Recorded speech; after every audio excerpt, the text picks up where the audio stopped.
encore merci d'accepter cette interview pour Transpire Radical. On rappelle juste rapidement que tu as 38 disques d'or, 10 disques de diamant, que tu bosses avec des ricains et beaucoup de Français, et que je pense quasiment tout le monde a déjà entendu une de tes prods. Aujourd'hui, toi, donc du coup, si tu peux te présenter rapidement, ton métier consiste en quoi? Qu'est-ce que tu fais? Mon métier, je suis compositeur, producteur. Et mon métier, c'est de découvrir aussi des nouveaux talents et de les développer et de bosser avec eux et de les voir grandir et moi de rester un petit peu behind the scene, tu vois, regarder le truc et à kiffer. Et à côté de ça, comme je t'ai dit, je suis DJ. Là, je te parle de ça parce que j'avais arrêté pendant un moment parce que je faisais beaucoup de prod. Et là, j'ai décidé de reprendre un petit peu et j'ai pris goût à ce truc-là de nouveau en bossant avec tout mon crew de BMC, de Bromance, tu vois, avec Brodinski, Club Show et tout. Donc voilà. Aujourd'hui, on se voit aussi parce que tu as fait la BO du film Pattaya. Ouais. Comment c'est arrivé cette opportunité et est-ce que tu as vu le film? Qu'est-ce que tu peux nous dire pour qu'on ait envie d'aller le voir? Alors comment c'est arrivé? C'est j'ai Malik Bentala qui est un très bon ami à moi et il a un des rôles principaux dans le film et je sais qu'ils se sont parlé plusieurs fois, lui et le réalisateur qui est Franck Gastambide. Et un soir ils m'ont appelé et au cours d'un repas ils m'ont expliqué un petit peu l'idée du film et qu'ils auraient aimé à un moment donné que je participe aussi à l'aventure avec eux sur le score et sur la BO. Et j'ai accepté parce que de ce qu'il m'expliquait un petit peu du pitch, c'était un petit peu, je me disais, c'est un petit peu notre projet X, un peu à la française, et la BO de projet X est un peu à l'image de ce que je fais moi, tu vois, dans le roadster d'artistes avec qui je travaille et dans ce truc un peu, tu vois, électro, trap, peura, d'un truc frais. Je me suis dit c'est peut-être un des rares films, et il y a pas beaucoup de films comme ça, tu vois, qui peuvent incarner ce genre de BO et de musique, et je me suis dit ouais, essayons, et au final c'est un peu ce que ça a donné. T'es l'un des producteurs les plus cotés, moi je le dis en tout cas, je sais que ça viendrait à le dire, moi je le dis, très gentil, merci. En France et même sur la scène mondiale. T'as fait on en reparlera plus tard, mais tu bosses aussi avec pas mal de monde. Tes références, elles vont de Rof à Booba, en passant, tu l'as dit, par Brodinski, Club Cheval, etc., mais aussi Matt Pokora ou les compiles de Ryan B. Comment on arrive à un tel palmarès d'artistes? Comment on arrive à un tel palmarès d'artistes? Si tu veux, je réfléchis moi que par envie, tu vois, et j'aime bien bousculer les codes. Et il y a un truc un peu, tu sais, nous au studio on aime bien rigoler, on se prend pas trop la tête, et je trouve ça assez marrant à chaque fois pas de défrayer la chronique, mais de se dire voilà, j'aime bien me mettre en danger, tu vois. Quand à l'époque où je décide où on m'appelle par rapport à Matt Pokora, c'est un truc que j'aurais pu faire en ghost, tu vois, parce que tout le monde me disait non, faut pas le faire, machin et tout.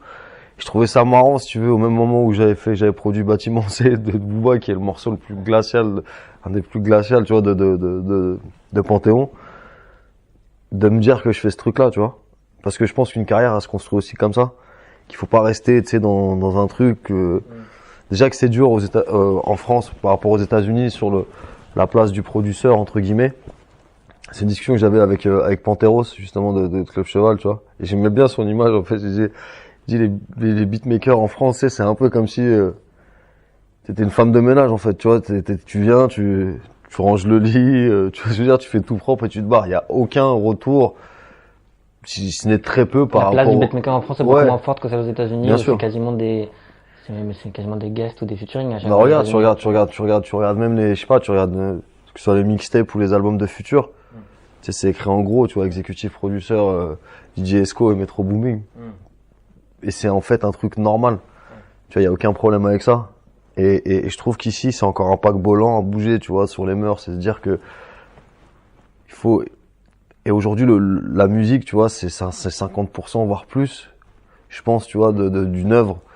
Et que c'est important qu'il y ait des personnes comme nous pour mettre ça en avant, je pense. Ouais. Et voilà. Et c'est marrant, tu parlais du côté friendly et du côté on aime bien s'amuser, etc. Quand on lit des interviews de toi, alors je pense que c'est exagéré, mais on a l'impression que tout est arrivé assez simplement en fait, que t'as acheté ton matos, t'as commencé à bosser et tu t'es retrouvé avec NTM très rapidement, avec Fab, etc., etc. Ça a vraiment été aussi fluide que ça? Non, mais je pense que au-delà du talent ou de tout ce qu'on peut me prêter de positif, j'ai eu beaucoup de chance. Franchement, je le pense, tu vois. Je pense qu'il y a des mecs, moi je me rappelle, tu vois, j'ai connu des producteurs et des mecs, mais vraiment des tueurs. Il y a un mec, d'ailleurs, je sais pas ce qu'il est devenu, ce gars-là. Il avait un son, mon pote, c'était à l'époque il bossait sur l'album de Jams. C'est un mec qui s'appelait XLR.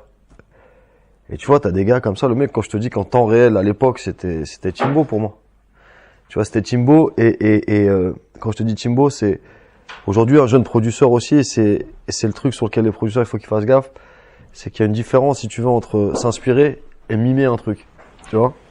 Et à l'époque, il n'y avait pas tous les moyens qu'on a maintenant. Donc, ce mec-là, XLR, quand il arrive avec son son, c'est un ovni, tu vois. Et aujourd'hui, il est plus trop là, ou je sais pas, après, c'est peut-être un choix de vie, hein, tu vois, mais je me dis que voilà, moi, j'ai beaucoup de chance. Je pense qu'il y a plein de producteurs, tu vois, qui sont beaucoup plus talentueux que moi, et qui sont pas là où j'en suis aujourd'hui. Après, si tu veux que je te dise, c'est comme ça. Puis après, par contre, une fois que j'ai les opportunités, ouais, je bosse, je travaille, je m'arrête pas. C'est ce qui fait la diff, je pense. Et qu'est-ce qui fait la différence entre produire Rof ou Booba et la BO de Taxi ou un Ryan B ou Leslie ou... Ce qui fait la différence, c'est qu'à chaque fois, tu te dois, même si tu veux amener un truc différent, tu te dois un peu tu sais, vraiment de respecter l'écosystème artistique, tu vois, du gars c'est pas qu'une histoire de zik, tu vois. C'est la différence, si je pense, entre un beatmaker et entre guillemets un hitmaker, même si j'aime pas trop ce terme, mais je pense qu'à un moment donné, il y a une vision à avoir. Que ce soit sur des thèmes, que ce soit sur un choix de musique, que ce soit sur un flow, une histoire à raconter, un truc, tu vois, et c'est plein de petits détails comme ça qui font la différence. Et voilà, quoi, c'est comme ça que je bosse. Après, j'essaye de faire attention, si tu veux, de ne pas donner la même chose à chacun. Mais comme en général, je travaille quand même avec des artistes qui ont des personnalités fortes. Tu vois, on n'est pas en studio dans un truc à se complaire, à se dire ah ouais, t'es génial, je suis génial, on est géniaux, c'est magnifique. Non, pas du tout. On se pousse dans les cordes. Moi, plus on me dit ouais non ça j'aime pas, plus machin, et plus je respecte la personne. C'est toujours dangereux. Moi, tu vois, il faut me donner un minimum. Tu vois, il faut me donner un truc. Sinon, tu vois, si je te donne l'exemple de l'album de Brodinski, tu vois, ça a été pour moi une de mes plus belles expériences. C'est d'un mec qui sait vraiment ce qu'il veut, quoi. Et que du coup, les skills que t'as d'habitude, voilà, ça marche pas, mec. Tu vois, faut trouver autre chose. Ouais, on retrouve un peu ce côté team aussi dont tu parlais tout à l'heure. Bromance, c'est, je pense, le label le plus team de France aujourd'hui. Ouais. À l'époque, il y avait Banger qui était un peu comme ça. Ouais. Maintenant, c'est un peu la génération Bromance et les mecs sont vraiment à fond là-dedans. Ouais. Toi, t'as besoin notamment du challenge, mais aussi du côté fédérateur d'une team ou. Bah ouais, parce qu'on est dans le partage, tu vois. Aujourd'hui, moi, j'ai repensé tout mon lieu. J'ai mon studio d'enregistrement et j'ai repensé tout mon lieu exactement dans cet esprit-là. Tu vois, c'est un lieu de partage. Il y a plein de rooms différentes. Tu vois, il y a des gens qui sont aux antipodes l'un de l'autre, tu vois, mais qui sont ici et du coup, il se passe des trucs. Tu vois, il se passe des trucs à 3 heures du matin, à 8 heures, tu vois. Et chacun tiens, t'as écouté le nouveau machin, t'as écouté ce truc, tiens, écoute ça, c'est un truc chelou, mais c'est pas mal, machin, tu vois. Et donc, en fait, on fait que parler de zik et du coup, on fait de la bonne musique. Aussi, je pense. Ok. Si on doit je sais que c'est très français de faire ça et je suis désolé d'avance. Non, tranquille, vas-y. Si on doit comparer à des ricains, je pense que moi, personnellement, je comparerais à The Neptune, Tchad Hugo, Pharrell, parce qu'ils ont cette capacité à faire des tubes pour des mecs un peu underground et un peu très très rap, et aussi à faire des hits, comme tu disais tout à l'heure. Ouais, Toi, c'est déjà, est-ce que c'est une référence qui te parle? Est-ce que c'est des modèles pour toi? Mais carrément. Et est-ce que c'est important pour toi cette polyvalence d'être toujours bon, mais quel que soit le milieu, d'être toujours comme on disait tout à l'heure. Ouais, parce que c'est des défis, tu vois. Ouais. On t'attend pas, on t'attend jamais. Et puis en plus, tu vois, les clichés lourds, tu vois, qui pèsent sur cette musique, déjà d'une manière générale sur le hip-hop en France. Sortir de ce truc-là et aller chercher d'autres trucs, tu vois, ça a été aussi l'intelligence, je pense, de la collaboration avec Bromance, tu vois, de ce truc de se dire, vas-y, on va pas se la jouer, genre, tu vois, on a inventé un truc, tu vois. Venons, on essaye. Ouais. On essaye des trucs. Et c'est pour ça que ça fonctionne, c'est pour ça que ça marche. Toi, tu te retrouves beaucoup dans cette mentalité électro, qui est plus justement comme ça, plus expérimentale, plus. J'ai l'impression que les mecs de Bromance, notamment les mecs de Bromance, mais même San Pellegrino, c'est un peu comme ça aussi. Ouais. Ils sont à la. San Pellegrino, c'était un peu plus autarcique quand même, tu vois. Il y a un truc un peu plus. Ouais, ouais, c'est vrai. Tu vois, il y a un truc un peu plus. Ouais, un peu plus. Ouais, Ouais, moi, c'est pas. Ouais. Bromance, c'est vraiment un autre truc pour moi, tu vois. Plus à la cool, Bromance. Ouais. Et ça, c'est Ouais, vraiment. ouais. Ouais, c'est. Tu te Non, parce qu'à un moment donné, c'est un tu truc qu'on sauves pas retrouve des lits, plus tu trop vois, dans le ça rap. reste, Ouais, ça reste de la zik, exactement. quoi, tu veux dire, tranquille. Exactement, ouais. Tu sais, nous, on fait de la musique, on rigole, tu vois, c'est, Est-ce que moi, c'est je un- suis plus dans cet esprit-là, tu C'est un vois. truc qu'on retrouvait un peu dans le rap avant et qu'on retrouve plus dans le rap maintenant, non?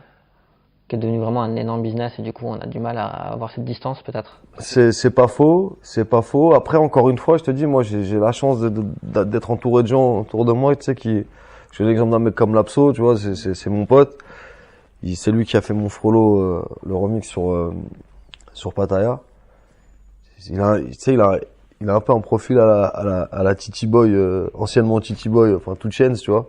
Mais qui, tu vois, il a 36 ans. Et il se redécouvre une carrière, tu vois, il rappe, il est là en studio, et ouais, il est frais, et c'est cool. Tu vois, c'est comme ça que je vois les choses. Je me dis juste, voilà, prendre du bon temps, s'amuser, et tous les gens que je vois autour de moi aujourd'hui, en tout cas, par rapport à ce que t'expliquais, je sens pas, moi, justement, ce truc-là de pression, ou de truc, fermé, où le rap c'était mieux avant, tu vois. Ça aussi, ça me saoule. Je veux dire, y a pas du, tu sais, chacun, tu dois évoluer avec ton temps, tu vois. Les nostalgiques de trucs, de machin. C'est devenu un business aujourd'hui, de toute façon. Ouais, Tu vois, c'est devenu clairement un business. c'est une casse, quoi. Ouais. Et toi, s'il y a un projet aujourd'hui qui est fédérateur pour toi, le projet qui t'a le plus, qui t'a propulsé le plus, ça aurait été lequel? C'était sur toute ta carrière. Qui m'a propulsé le plus, je te dirais, il y en a trois en vrai. Il y a, je te dirais Taxi 3, Ryan B, et le début pour moi d'un nouveau cycle, donc Corleone de la Crime, parce que c'est de là en fait que j'ai pu expliquer, si tu veux, où j'avais ce terrain de jeu pour moi, tu vois, pour m'exprimer pleinement sur un nouveau son que j'avais, mais et finalement j'avais personne pour l'incarner. Et à travers la Crime, tu vois, ça a été magnifique pour moi, tu vois, je me suis éclaté sur cet album pour montrer aux gens ce qu'on faisait, et du coup les gens ont capté, et du coup après voilà, ça a emmené d'autres projets. Ok. Un projet comme Ryan B, justement, il naît comment? C'est quoi le... Parce que c'était novateur, c'était un truc, c'est un peu du jamais vu en fait à l'époque, en tout cas en France. Ryan B, si tu veux, pour moi c'est la vie d'un jeune Français d'origine maghrébine qui est dans la musique, et c'est l'influence, si tu veux, de toutes ces origines qui a donné ce projet. C'est-à-dire que moi, mes influences, c'est Stevie Wonder, tu vois. Puis quand je descendais au bled avec mes parents dans la Renault 18 break, dans la voiture, c'était Férouz, d'Ahmed Harachi, tu vois, des artistes de chanteurs andalous, de rail, et du coup c'est une musique avec laquelle j'ai grandi aussi. Et après, le truc de Ryan B, si tu veux, là où c'était important, je pense, pour moi, pour pas qu'on le prenne pour un truc de rail ou un truc de music world, tu vois, c'était important que cet album vive, je te parle en tout cas en magasin et tout, qui vive à côté d'un, je sais pas, d'un album de Fat Joe de l'époque, tu vois, ou d'un Jay-Z, ou tu vois, parce que je pense que ce qui crée aussi l'engouement sur ce genre de projet, c'est le besoin d'appartenance et de fierté. En disant voilà, la chambre d'école va être différente d'un truc où ça passe que sur des radios communautaires. Moi, c'était ça le truc. C'était de me dire voilà, on mélange et on emmène le truc ailleurs. Et comment t'as réussi à faire ça justement? Comment j'ai réussi à faire ça? Je sais pas, c'était un truc nouveau. Tu vois, un nouveau son. Je pense qu'il y avait les nostalgiques de l'époque d'un, deux, trois soleils, de tous ces trucs-là, tu vois, des grands chanteurs de rail, et que de l'autre côté, il y avait une scène, entre guillemets, c'est Ryan B, donc il y a aussi le mot R&B dedans, qui était un truc beaucoup plus fort dans les années, début des années 2000 qu'il l'est maintenant. Et il y avait une scène R&B aussi qui s'y prêtait pas mal, et du coup, ça m'a aidé, à aller là-dedans.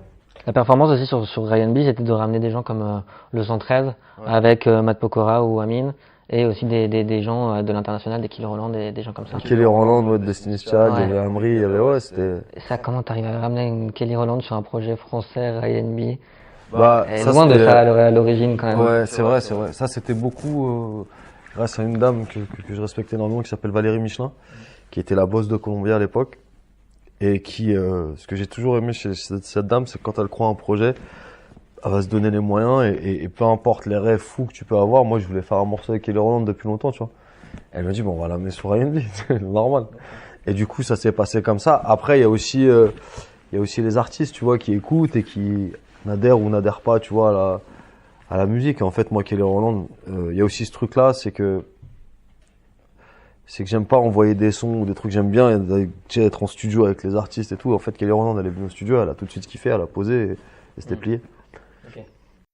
C'est quoi tes meilleurs souvenirs sur toute ta carrière, les meilleurs souvenirs de producteur? Les meilleurs souvenirs de producteur, il y en a plein. Il y en a plein. Taxi, c'était ouf.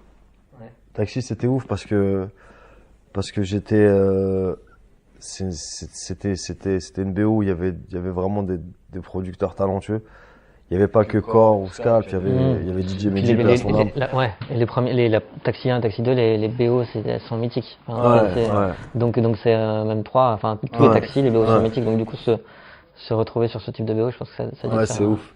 C'était un peu c'était soit entre c'était les All-Stars et les Rookies, quoi. C'était vraiment les petits et les meilleurs, quoi. C'est ça. Et chacun s'inspirait un peu de l'autre et chacun, tu vois.